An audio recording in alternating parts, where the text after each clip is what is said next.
Alrighty, draft is getting started. Let's get it going. Granit Gaming versus Three-Legged Cat in our first series of the day. Granit Gaming finally at full strength after a series of mishaps attempting to get Poik up in here, including booting up the North American version of the game and not the European version. We will see a Lucio first man going to be taken out as well. Cav as well, I see you in here. Same offer. Any of my mutuals, okay? If we are mutual friends already before the stream today on Discord or Twitter or whatever, and we're cool, then feel free to hop in here for the co-cast with me. You know, I just love having a little bit of company. It really greases the wheels of the entire thing. But if y'all just want to watch me suffer by myself, then hey, I respect that too. I'm down to do it alone. We see Lucio and Garrosh banned out by the members of Granit Gaming. And then meanwhile on the other side, Three-Legged Cat taking away Junkrat and Dahaka. Make going to pick up the first pick, Blaze. What's his name? Miles Lewis? I want to say Corporal Miles Lewis? Blaze? Hell yeah. Blaze consistently one of the strongest offlaners in today's game. Just such a heavy amount of impact in every single facet of the game. He's got self-sustain, he's got wave clear, he's got CC, he's got the burst damage, he's got the bunker. And of course, bunker does cleanse Lunara poison. Very important to think about right there. Gets rid of a lot of different debuffs, actually. Mental door on that Urel. Why is Caldor not streaming? I have literally no idea whatsoever. I don't really follow him, as we now see Brightwing gonna be picked up by Poik for Granit Gaming, followed up by Muradin for Breeze. No surprises there. Breeze certainly loves to play that. Muradin loves to show a little bit of aggression on it. I'm looking forward to seeing it this game. I feel like if this were Chili Mountain, we might have seen that Dino auto-attack Tyrael facing off against the Lunara. We have seen Dino use it successfully to bully Lunara players multiple times throughout this group stage, but Breeze picking up that Muradin instead. And of course, I always want to see some good Tracer gameplay, but Three-Legged Cat making sure that that's not going to be a possibility after banning out Tracer. Johanna gonna ban out the Johanna. Johanna? Gonna ban Johanna? Granit Gaming going to ban out Johanna. I will join you after our series. For now, I'm a chill. Well, I look forward to that, Dino. Thank you very much. I look forward to you joining us today. On the side of Three-Legged Cat with their two picks right here, we see ETC picked up by Johanna Ayaya, and Harayath going to be on that Greymane. ETC certainly an interesting pick, especially into the Brightwing with that hard CC. Gonna be something to look out for right there. I can't help but wonder if the ETC is going to be a kill target. You already have so much hard CC with the existing members of Granit Gaming's draft already being shown right here, let alone before you get into a potential DPS pick that could be very good at following up and killing the cow. And this is actually going to be a triple frontline game, surprisingly enough. Azerite playing Sergeant Hammer as the sole lone DPS for Granit Gaming. Gonna be surrounded by a lot of big beefy boys right here, with Make, Breeze, and Wubby all playing frontliners. Interesting, I hadn't even noticed. Because it's not like Granit Gaming was trying to hide it either. They had Make pick Blaze at the start of the draft, not Wubby. Wow, I should have noticed that earlier, but okay. This is going to be an interesting draft right here. And this all comes down to the Sergeant Hammer. Granit Gaming's entire draft predicated on not allowing Three-Legged Cat to access the hammer.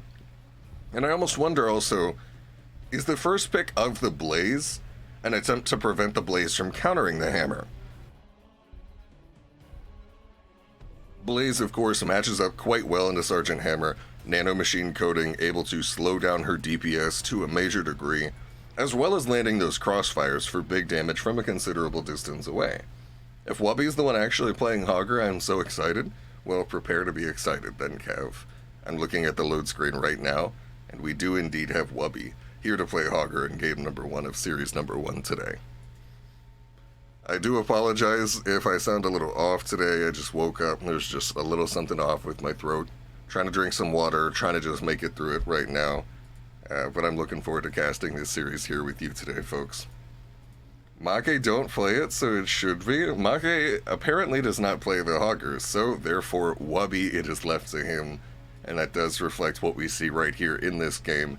I'm kind of questioning, honestly, how the members of Three-Legged Cat expect to get kills into such a beefy roster here. But we'll see how it plays out. And remember, folks, this is the final week of Group Stage, okay? This is the final week of the regular season of Masters Clash. Teams at this point are playing to solidify their standings going into the playoffs, which start next week. And the playoffs, teams are going to start getting eliminated here in that gauntlet. But here, before we get into those playoffs, let's focus on the game we have in front of us. Arkantemiful redeeming a lot of the women want me fish fear me hat. Here, Arkan, I got you, okay? Just so you can see it. Just for your viewing pleasure here. So you know I'm not lying to you. 10 seconds. There you go, buddy. Alrighty. You're not even going to see it while we're doing the game, but now you know. Alrighty, in the game right here. For the members of Three-Legged Cat, we have Horiath on the Greymane, Menildor and Yrel, Drakir playing that Lunara, Johan Ayaya on the ETC, and Captain Rex on that Rehgar. I actually, lately, I've been playing on European SL on my stream, so I've had the benefit of getting to play against some of these players lately, and that's been a lot of fun. On the left side of your screen, playing for the side of Granit Gaming, we have Make on that Blaze, Wubby gonna be playing Hogger, much to Cav's delight. And then way down here in the bot lane, pushing already, Breeze on that Muradin, Poik playing Brightwing, and Azerite on the Sergeant Hammer. You already see Azerite amassing a high amount of siege damage very early on in this game, gonna go ahead and shoot down a tower already. Meanwhile, there is a counter push in the top lane from the members of Three-Legged Cat, Captain Rex taking a lot of damage in the meantime. Both teams able to take out a tower so far. Meanwhile, in bot lane, the push continues for Granit Gaming, and I can't help but wonder, you know, we have two titans of siege right here, with the Sergeant Hammer bot lane going up against the Greymane in top lane. However, it does seem to be notably in the favor of Granit Gaming right here, as these two teams are more than content to just push opposite of one another. Johan Ayaya and Wubby trading some hits in that mid lane, Wubby losing about half his HP. Make forced to hearth out right there, gonna get a quick reset on the HP. Menildor, meanwhile, is the lone defender in bot lane, seeking to protect Three-Legged Cat's crucial bottom bell tower against the Azerite Sergeant Hammer push. Azerite now booping away Menildor. The push in top lane continuing as well. Make doing their best to hold down the fort and prevent the members of Three-Legged Cat from pushing this bell tower in too quickly. Wubby still missing a lot of HP and taking a lot of hits from Johan Ayaya in this mid lane. Gonna start hearthing just out of vision, not even going all the way back to their structure. Meanwhile, Azerite not gonna get hammered by Menildor right there, greatly buying them some more time. 2 DPS onto the bottom, and that's actually going to be a dead Brightwing up here in the top lane for the members of Granit Gaming. First blood of the series going to be committed by Three-Legged Cat. Horiath dropping very low, gets finished off by the loot horde from Wubby, throwing a bit of trash on his head for the revenge kill. And here's Azerite, somehow finds himself extremely deep on the side of Three-Legged Cat behind the enemy bottom bell tower. And an interesting way to start the game so far. Now Three-Legged Cat gonna even up the bell tower count by taking top as well in their favor.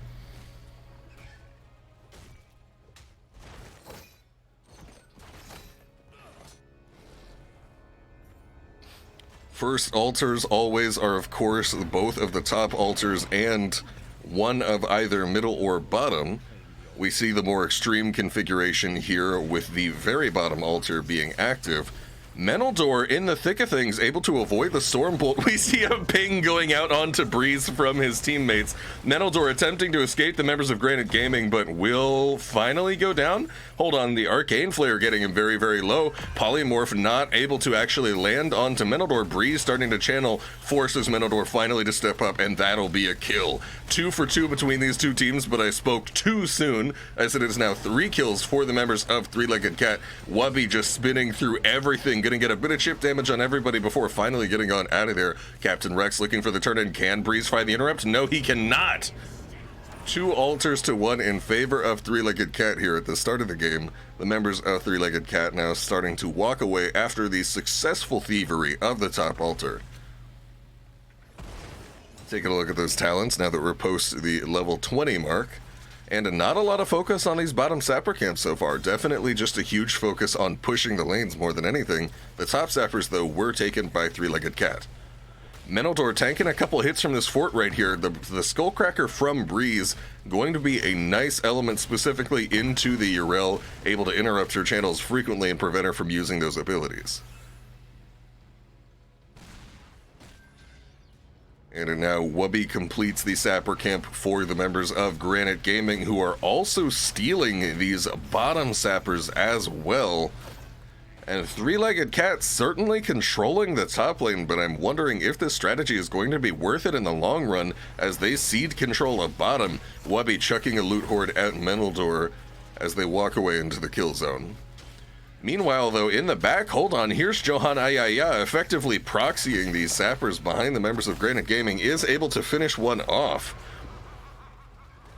There we see 2 sappers getting in, and that's going to be a dead blazing top lane. Hold on. Captain Rex and Ariath able to finish off Make in that top lane, extending the kill lead for Three-Legged Cat from 4 to 2. Oh, Wubby interrupting the Johan Ayaya power slide to avoid the stun. Such brilliant timing from Wubby right there, buying their own survival. Very good stuff. In the back, we have Menildor looking to get a quick capture of the objective. We're going to get that wide angle camera so that you can see everything. Of course, the talents are getting locked in, blocking your view of Menildor. And there is Azerite in the bot lane, taking in a bottom fight, taking a bunch of damage. Stage dive going to be used by Johan Ayaya directly into a shockwave from Wubby. Going to receive that ancestral healing from Rhaegar onto Johan Ayaya. Menildor jumping out of the fight. Azerite creeping forward with that Sergeant Hammer, getting a bunch of damage. In the meantime, Poik now looking for the capture, pops the arcane flare over the wall. Of course, this is all being witnessed by Sentinel Wisp, which does go down to Azerite. Poik able to get the capture, and now just a very slight core HP lead of 2 for the members of Three-Legged Cat. Wubby gonna clear out that mid lane against Johan Ayaya. Make trying to get this top bell tower back, but will face some pressure from the members of Three-Legged Cat. Able to jet propulsion right there out of the action. Both teams holding on to each other's opposite bell tower. Granite Gaming holding on to Three-Legged Cat's bottom bell tower, Three-Legged Cat holding on to Granite Gaming's top bell tower. And here we see a boss being taken relatively early by the members of Three-Legged Cat. They have fairly high boss DPS with Rhaegar, Greymane, Lunara. Certainly all heroes with relatively good race for the situation. That's going to be a bullet from Ariath onto Make. Make not wanting to risk anything, will hearth yet again.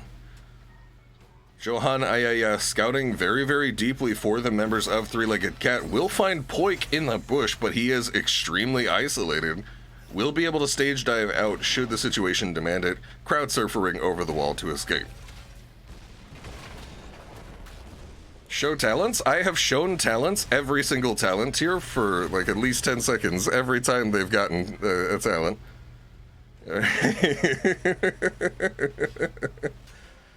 I've done it at every talent tier so far. Now Johan Ayaya power sliding right on out of there. Again with that crowd surfer, able to evade the situation. Three-Legged Cat getting sappers into topside. Azerite now sieging onto bottom, trying to prevent Menildor from blocking these sappers. Will get in several sappers. What a bit of damage right there. I don't know if that was all sappers of both camps, but certainly a lot of damage coming out onto the core of Three-Legged Cat. Breeze using that avatar shortly after jumping in onto the members of Three-Legged Cat. Azerite with very deep position, but Captain Rex is able to get the turn in. We wanted to see Wubby get that interrupt right there. At least that's what Wubby wanted, but not able to find it as he goes down. Make now backing off from Harayath and Drakir, who are doing significant damage to him on the retreat, but he will be fine, only losing about half of his HP. Make continuing the anti-siege pressure right here. Very notably, top bell tower going back over to the side of Granit Gaming before that last objective. And it is now 15 HP to 16 HP on each of these teams' cores.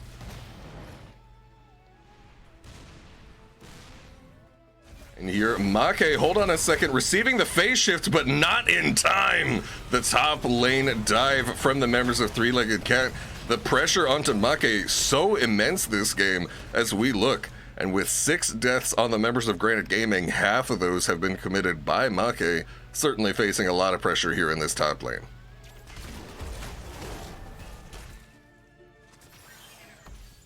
Should I just leave talents up, like if we're just sitting here waiting between fights? Would you guys prefer that?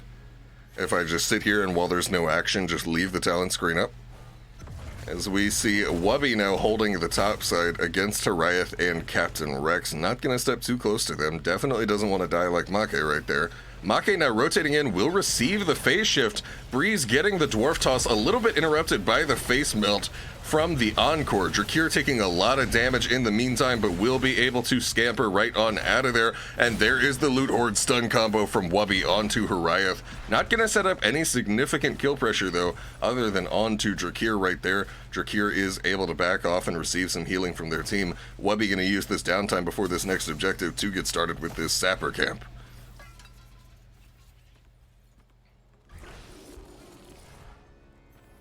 Now the members of Three-Legged Cat stepping forward more aggressively up here. They don't quite have a level 16 advantage, still a half level lead over Granit Gaming. Breeze landing the stun onto ETC, and here we see everybody using everything on Johan Ayaya, forcing out an immediate ancestral healing. Breeze gonna jump in to get that interrupt onto Captain Rex on the turn, and phase shift lands onto Make, healing him back up. And now Breeze gonna get stunned out by the hammer of Menaldor. The members of Three-Legged Cat starting to back out right here. They would love to have 16 advantage, but it's not gonna happen just quite yet. Menaldor very aggressively stepping forward onto Azerite. We see Jet Propulsion and Hogger Stun landing onto Johan Ayaya, but the Crowd Surfer allowing Johan Ayaya to power slide even through the Hogger Loot Horde. We see the value kicking in right there. But this is going to be a successful capture of the objective by the members of Granit Gaming, who immediately follow it up with a steal, an invade of the Three-Legged Cat Sapper Camp right now. They've scored a lot of their points this game with these bottom Sapper Camps, and they're going to look to do the same thing right here. Actually, Azerite backing off, going to just simply allow Menaldor to get the clear, maybe? Hold on a second. Azerite, no, will stay here and get some hits onto Menaldor, who is trying to block these Sapper Camps. Meanwhile, there is a Sapper Camp being used by the members of Three-Legged Cat here in this top lane, as Granit Gaming gets 3 more in, reducing the core HP of Three-Legged Cat, now down to 6 points. The Sappers will get in successfully by the members of Three-Legged Cat, all 3 of them from that top camp, reducing Granit Gaming's core down to 12. The members of Three-Legged Cat immediately doing this boss as soon as it spawns. They want to make sure that this is not on the table to help them lose the game right here, just as much as they want to use it to help finish off Granit Gaming.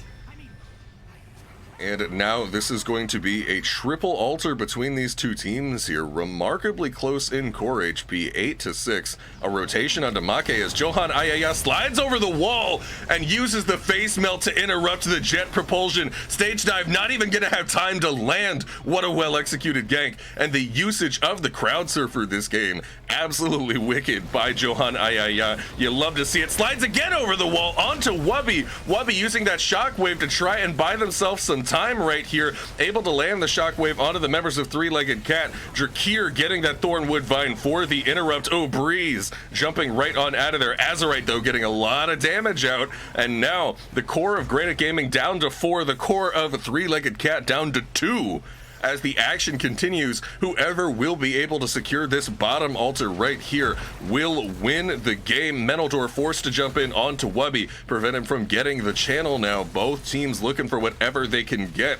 Now, Thornwood Vines continuing to come out from Drakir. There's a move in forward, a slide by Johan Ayaya, the bite in by Captain Rex, and down goes ETC. It's now a 5-on-4 in favor of Granit Gaming. Menildor starting to walk away. Get some chip damage onto Poik. The fight is being very, very split at this point. Wubby is super deep into the backline, does receive the phase shift as Menildor goes down, and so does Brightwing, though. 2-for-1 in favor of Granit Gaming. Breeze jumping right onto the thick of things, misses the Stormbolt onto Horiath, but they still get the kill, and then a big double stun from Wubby, and it is going to be Granit Gaming taking game number 1 in the series.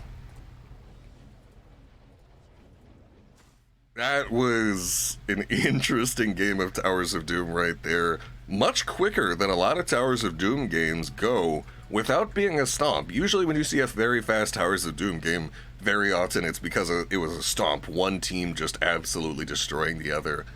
They get a lot of points on those altar caps, and then they're able to get the 6 cap at some point, really accelerating the finish of the game.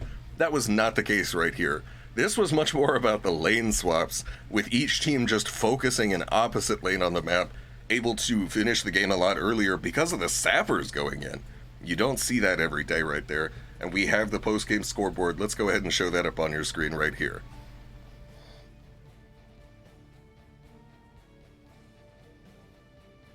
Hammer in a competitive game? Now that's interesting. We're actually in kind of a Sergeant Hammer meta right now, Ramsey. We see a lot of Hammer being played at the moment.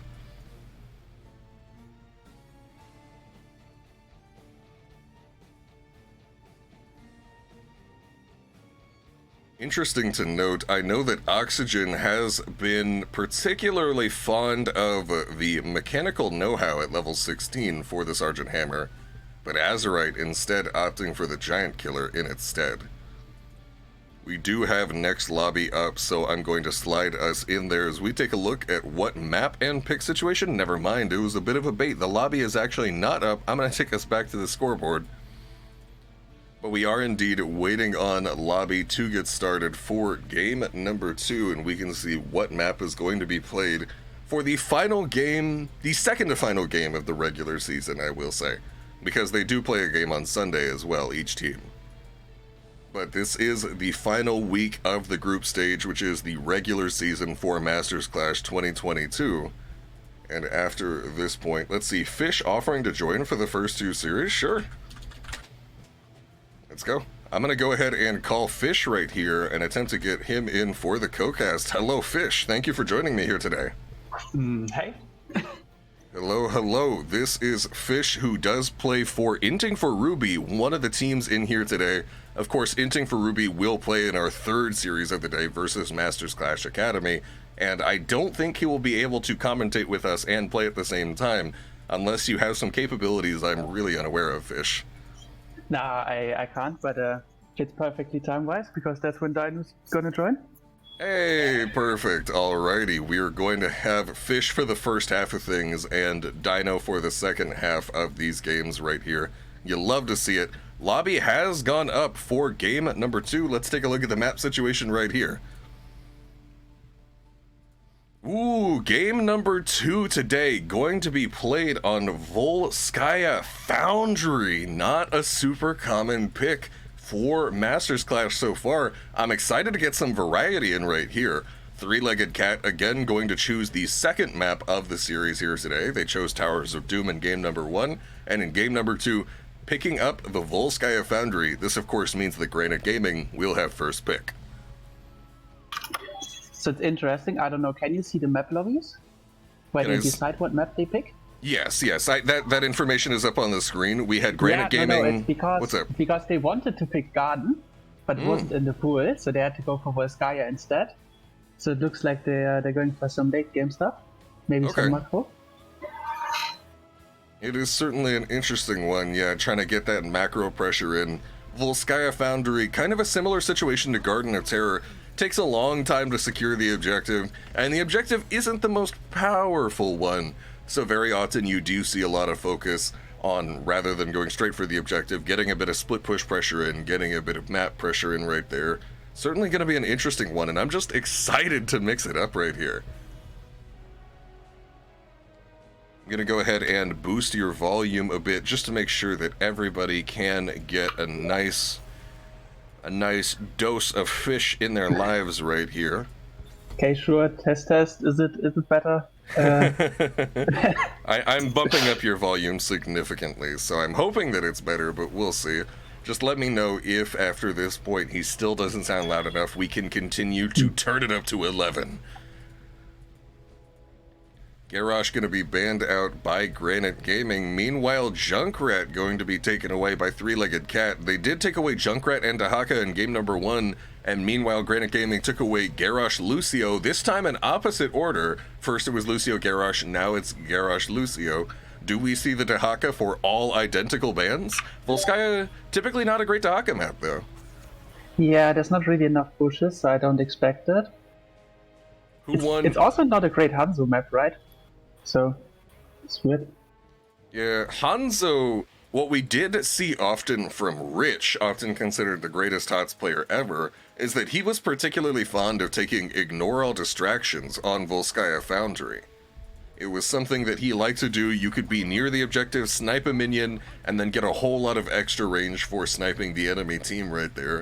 It was a strat he was particularly fond of, but we won't be able to see it here today. Wubby gonna be playing Hogger yet again right here. Cav's certainly gonna be very happy about this one.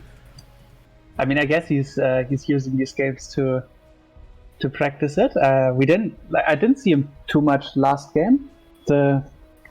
Most of the action was either top or bot, and he was kind of in the middle. So maybe this time we see more of him. Yeah, I felt like every time I looked, it was just Hogger and ETC trading hits in mid lane, and that was just kind of all that was happening. Yeah. And I gotta say, I think this is going to be not only the first competitive Volskaya Foundry game that I've seen in a long while, but I think maybe my first competitive Hogger game I've seen ever on Volskaya Foundry. I mean, oh wow, yeah, it's not a really popular map, and it's not a great Hogger map. So yeah, I don't think I've seen it either. Well, Granit Gaming certainly believes in the power of either Hogger or Wubby or both, as they had first picked it this game here. Poik gonna be on that Anduin now, and Breeze picking up the Stitches. Stitches always a threatening main tank. Oh, no kidnap comp for you, or as Haloran like to call it, the milk carton. Because if you get hook gorged through a portal, the only time they're seeing you is on those milk cartons for the missing people already. Not going to be an option for Granit Gaming. Three-Legged Cat taking away that Medivh right there. That's one of the old school comps. I don't know, would you call it cheese fish? I mean, for me, cheese is something that's bad and only works because the other team doesn't know how to deal with it. But I think this kind of combos might be legitimately good, so I don't know. You forgot to update the score. Unfortunately, I am not in control of the score. This is something that is done by the members of Masters Clash themselves, and so I have no control over this UI. But this is indeed Granit Gaming currently up 1-0 over Three-Legged Cat at the moment. So I think we see now why they wanted to go to a late game map. Ooh, there is indeed. This was Three-Legged Cat choosing the map, allowing themselves to scale up and get that Nazebo to scale into those huge late game stats. Gonna have a really big pool of health, potentially even a Vile Infection. Make picking up the fall stat. Azerite gonna be on that Lunara. We saw Lunara for Three-Legged Cat last game, this time going over to the side of Granit Gaming. And I see Cavalier Guest in my chat saying it's a really good Hogger map. If you fight in lane, it's awful, but the points and camps all have really good spins. Well, I'm looking forward to seeing it right here, and I hope Wubby can live up to your expectations, Cav. Asking about cheese from a Ruby player, Pepe laugh. No. Yeah, I mean... Muradin picked up by Three-Legged Cat to round out the drafts here today.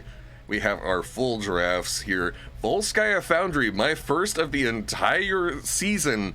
I can't help but wonder, as the standings really start to get locked in, and some of these series ultimately, at least a few of them, won't determine teams' final positions in the playoffs, can we perhaps get a, fingers crossed, Abraxas game later today?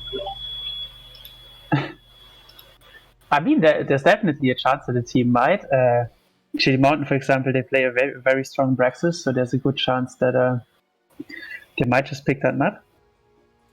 That would be an interesting one right there. Chili Mountain, just looking so strong every week. I want to see if they can extend that dominance to Braxis as well. You said it yourself, they have a good presence there.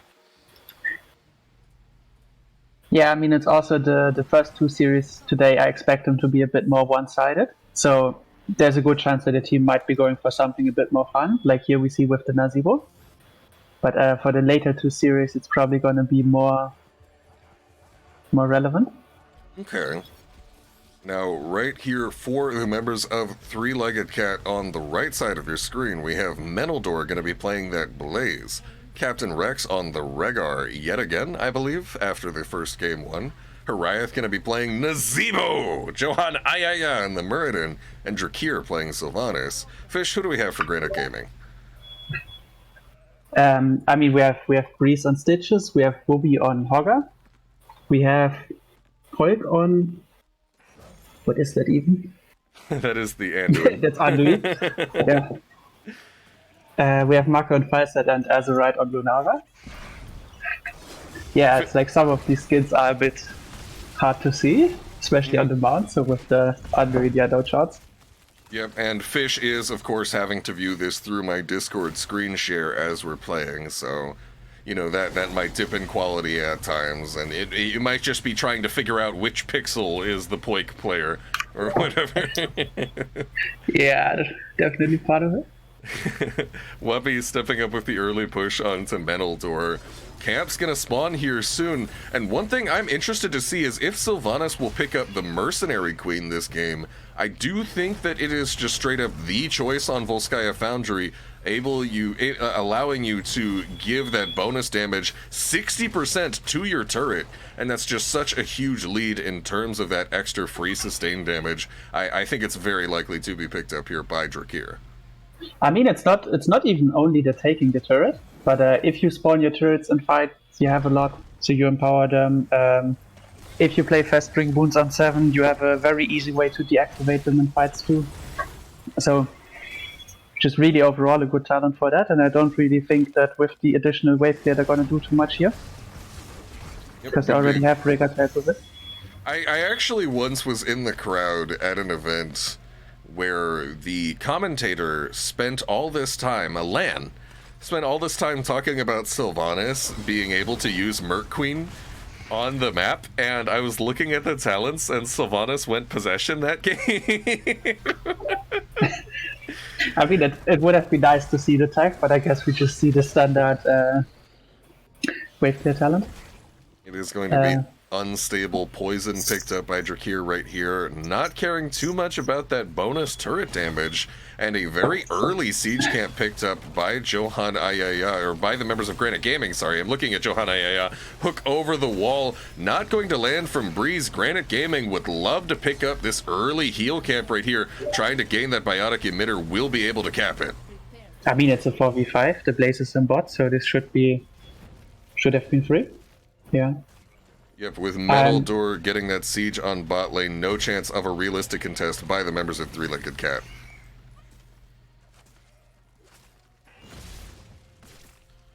Yeah, I'm very curious what Johan is going to do with his build, because this is already two talents that are considered weird. So Perfect Storm, nearly impossible to stack, and Sledgehammer a bit. I mean, I guess you can destroy turrets, but yeah. I almost wonder if Johan Ayaya is going to end up stacking Perfect Storm on the Triglav Protector, which is considered a hero for stacking quest purposes, so he could auto-attack it a bunch. I'm still just extremely skeptical every time I see a Perfect Storm pick. I don't think it's a very good talent, but Johan Ayaya disagreeing with me a little bit right here, trying to get those stacks out. Yeah, I mean, the numbers just seem low, right? So But yeah, who knows? Maybe he knows something we don't know. Yep, I'm certainly willing to give a lot of these players the benefit of the doubt when they pick something that I maybe wouldn't go for, because they've had the advantage of being able to practice with this, and there's a reason these guys are competing and I am commentating. As we now see an early lead on this objective from the members of Granite Gaming here with 86%. Both teams, their turrets have come up. Chastise from point, gonna set up the hook from Breeze onto Johan Ayaya. Not able to turn it into a kill, however, as Captain Rex now on the retreat will be able to pop into that Ghost Wolf form and get on out of there. Meanwhile, Harayath getting the split pressure onto top, not showing too much of a need to step up and contest this objective. Meanwhile, Wubby getting the invade onto Three-Legged Cat Siege Camp. Here's Johan Ayaya forcing overtime on the objective before taking enough damage to force them to step back. Drakir gonna get another little bit of overtime, but this will be objective number 1 of the game in favor of Granite Gaming here, walking this Triglav toward bot side, and here's a fight over the camp. So what I'm curious about if somebody steps out of the Protector, because the Protector is very known for not being useful here, but guess he just find the kill without needing Muradin. Stitches. Johan Ayaya with that Muradin hopping over the wall, and did actually get all the way over, but tanked a hit from the Falstad that followed him over the wall and finished him off, just barely not escaping. And that's absolutely not what you want to see if you are on the side of Three-Legged Cat. The bot lane push now with a fully manned Triglav Protector by the members of Granite Gaming right here, getting a lot of damage here onto this bot side fort. Remember, the first 3 objectives on Volskaya Foundry always show up in the exact same lanes. Really, every objective, you always know where it's going to be. Oh, and here's a lot of damage coming out onto Johan Ayaya, who does jump over the wall and gets chased yet again. The poison ticking down, but Captain Rex able to show up with that chain heal just in the nick of time, buying Johan Ayaya some health. Johan Ayaya now going to hit that tap right here. But as I was saying a moment ago, chat, the first 3 objectives, and really every objective of Volskaya Foundry, always going to be in the same order, the same 3 places: mid, then top, then bottom, with Granite Gaming sieging onto that bottom fort right there, setting themselves up for a strong presence at objective number 3.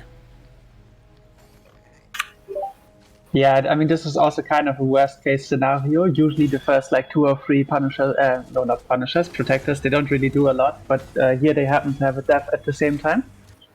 So they just kind of got rolled over the map. Fish, if you remember, back when healing fountains could be damaged by enemy players, one thing that we often saw is that's actually a hook gorge coming out from Breeze. Stormbolt not going to land onto Breeze. Light Bomb for the follow-up onto Captain Rex, who's tanking everything. Will get finished off by that fort. And it's actually Sylvanas also dying to Make at the same time. Somehow that turns into a double kill, not just a pickoff for Granite Gaming, who immediately transition over to this Biotic Emitter camp.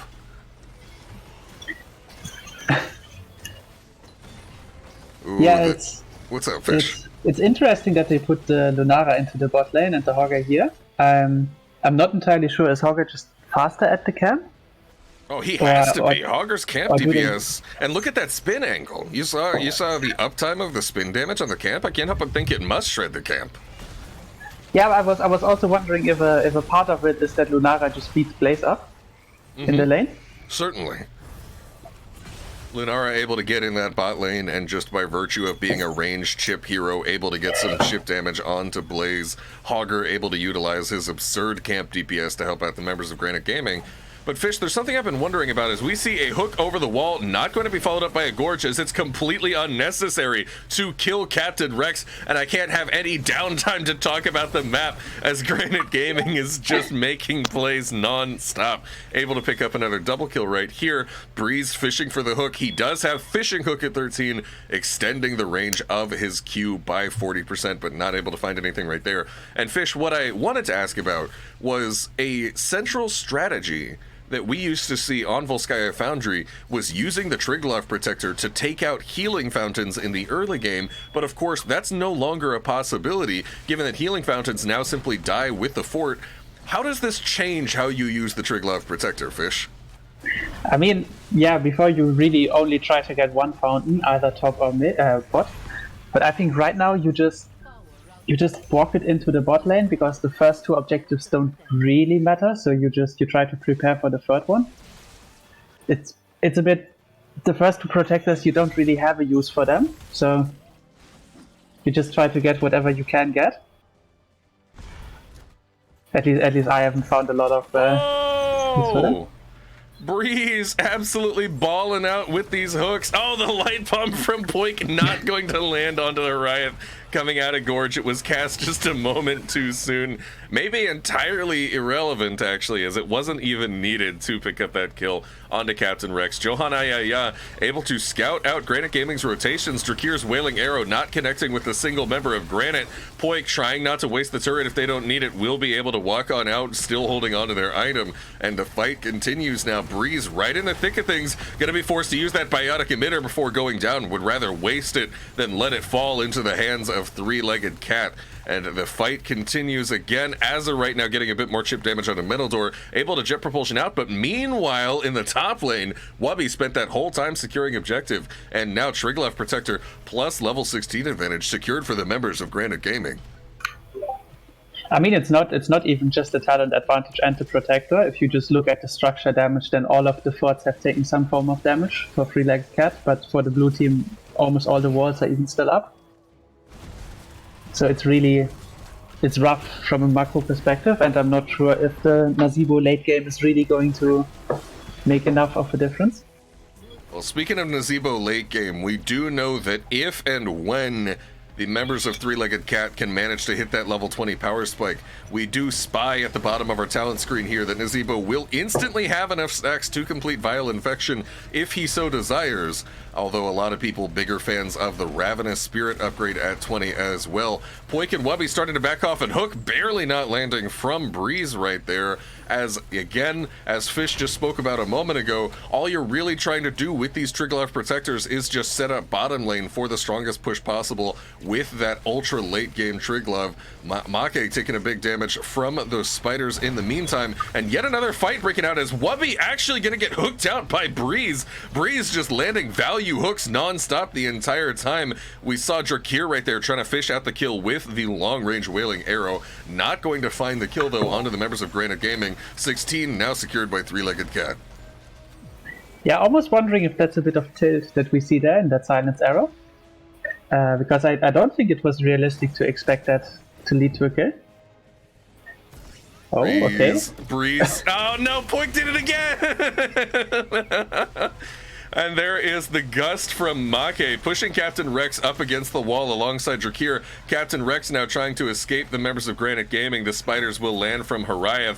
Breeze's fishing hook not going to find anyone either, as Breeze has just managed to hit big hook after big hook this game, and it's evident in the kill count. 8 kills to 1 in favor of Granite Gaming here, just non-stop landing those value hooks, and Poik just getting a little bit of fireworks with these light bombs, as the aesthetic value is all they're good for so far. And now Granite Gaming in a strong position with a 2-level lead. I mean, it's not really like they've needed light bomb for anything else this game so far. So, but yeah, definitely most of these kills would have happened anyway, even without Gorge. Yeah. Oh, one thing about the Nazeebo 20, in this game specifically, if you're playing against the Falstad, it's really risky to try to go for the Ravenous upgrade, because he can just gust you and then you don't have a 20. Ooh, Breeze getting another hook onto Drakir. This time Light Bomb does land the stun, able to contribute, and Azerite finishing off Sylvanas as they attempt to escape. Hook just gonna graze the tail of Captain Rex right there as they get on out. And yet another pickoff picked up by the members of Granite Gaming off of the back of some stellar Breeze Stitches play so far. Here is a pressure out by the members of Granite Gaming. Johan Ayaya present in this top lane, getting some stuns onto Azerite. Hook goes out onto Johan Ayaya. Gorge is not available just quite yet, but it was a gorgeous hook regardless. Now Breeze getting Leap of Faith right on out of the action, just enough to ensure their complete and total safety. Storm talent here available for the members of Granite Gaming, locking in their level 20s. And now we are going to see the epic mount actually coming out from Falstad, not the wind tunnel. An interesting decision. So I actually really like that because I think in this draft you have to keep Gust as the Ravenous interrupt. So I don't really think you want to be looking for the big Gust into the wall place. And I just, it's such a big map. You're going to do something with the macro pressure. It's not like BOE. So. Oh, Yeah. Will of the Forsaken utilized to avoid Breeze's hook right there by Drakir. And I like what you're saying, Fish. If you're only using it for the interrupt, you're only using that Mighty Gust to take out the Ravenous Spirit, then go ahead and get that Epic Mount and get that split push pressure in. Gonna look forward to seeing that right here. Oh, and there's another hook by Breeze! Just landing them absolutely off cooldown. Light Bomb for the third time this game explodes before the target leaves the gorge. Poik, we gotta talk about this, man. What's going on? and what gets me, Fish, about these light bombs is that all three of them have been unnecessary for getting the kill. Like, at what point is it BM? I don't. I mean, I think a part of it is definitely that he doesn't have a different use for it this game. The light bomb in this comp is a bit awkward. It's not like you have the Hoarder pulled to position the bomb. Your tank is immobile. Lunara Falstad aren't going to carry it. So what are you going to light bomb? Might as well use it for Gorge follow up. And here we see the Unstoppable onto the Stitches. Breeze after landing the hook onto Harayath. Leap of Faith gonna pull Breeze out of the action, not Make. Metal Door trying to get that jet propulsion will not find Make. The fight also continues between Hogger and Muradin. Bot side hook from Breeze not going to land. Azerite taking so much damage but yanked away. There's the Gust to interrupt the Ravenous Spirit, and we're not even gonna get to find out what the 20s are. Maybe, hold on, there's another hook gorge by Breeze. Ancestral Healing comes out onto Captain Rex, but they still go down regardless. Granit Gaming continuing the pressure right here as Johan Ayaya finally coming to the defense of Three-Legged Cat after stalling the objective for so long, but will go down, and Granit Gaming sure to finish off this game right here after picking up that triple kill. Yeah, I definitely think you could tell at the end that both teams were having a bit of fun here. That at least the blue team knew that they could just walk like this into the bot lane, which is not really a thing you would usually do with a Stitches comp. And yeah, the red team, I mean, they went for their late game, they lost at level 19. Oof. Very unfortunate indeed. Just right before your major power spikes. Maybe we could have seen some stabilization from Three-Legged Cat had they managed to hold out just a little bit longer. But no, the first series of the day is complete with Granit Gaming taking the 2-0 sweep over Three-Legged Cat. Game number 2 looking significantly more dominant than game number 1. Breeze just having aimbot the entire match right there. I mean, I think it also looked more dominant because the teams actually fought this game. So in the first game, you kind of saw like a gentleman's agreement, like, oh, you can have top lane, we just take bot lane.